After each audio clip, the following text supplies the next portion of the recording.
102 goals at international level. Not bad, Mario. Oh my God, this is some serious. I mean, we don't have to compliment him in the ability and the quality that he has. But I just saw him doing one sprint that people said, like, oh, maybe he doesn't have that speed anymore. He left that defender by speed and just the control in the box on the first goal. Guys, I mean, we're talking about a guy that is clearly, still to me, if I play, is one of the players I would never want to play against. Because that guy will give me some sleep nights. Oh, man, I would stay awake for 3-4 nights just by having that moment to play against him because he's that good. I honestly thought he would win it after the World Cup. Oh, he's loving it, though. You can just see him wandering around. Why are we telling Ronaldo to retire and not it's double standards. It's Dan. It's don't play it. Double standards on this FC show with the two players. Yeah, it's disgusting. It's horrible. It's horrible. Dan personally. Yeah, blame me. Blame it. It was Ian. Ian wanted to talk about it, didn't you, Ian? Yeah, well, I mean, I'll be amazed, but it could happen, couldn't it? Imagine Messi playing another World Cup at 39 and wondering about the other 10 doing all the work, giving him the ball, and he can still turn it on. I wouldn't rule it out.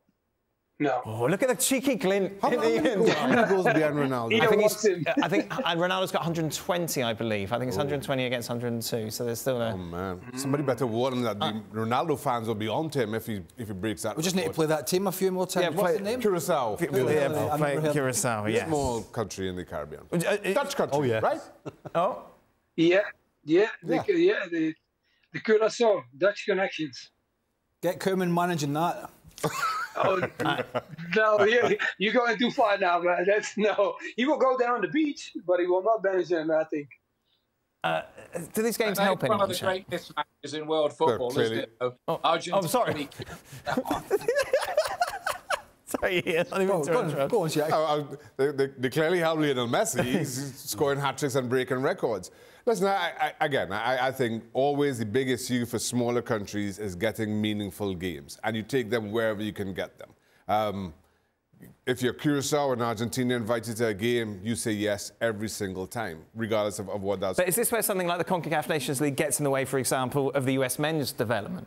Because surely they would get a lot more out of playing Argentina in a friendly than playing the teams that they have this week in...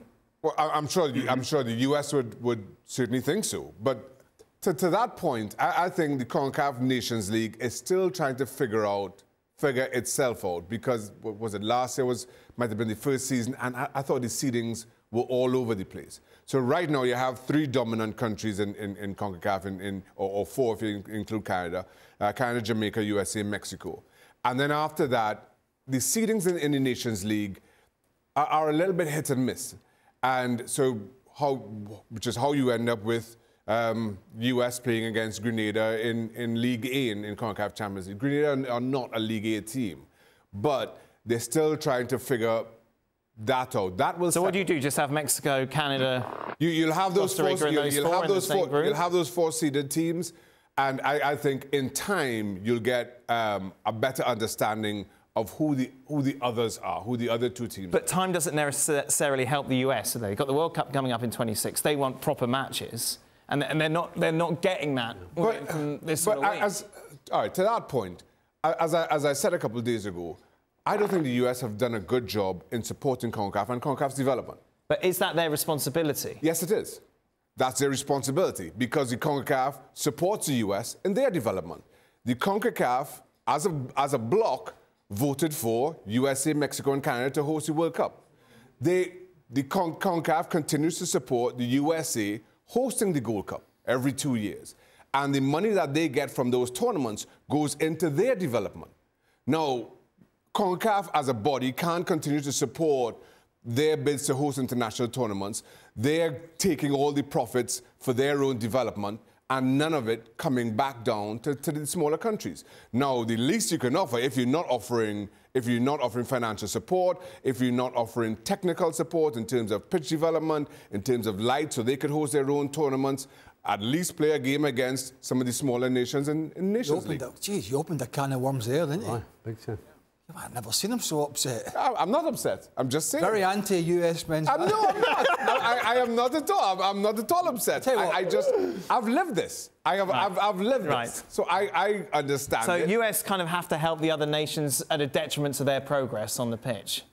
if the other nations are helping the US at a detriment to their own programs, then yes, US should do the same. When have you ever been bothered about what happens to the US? No, he's just trying to be smart.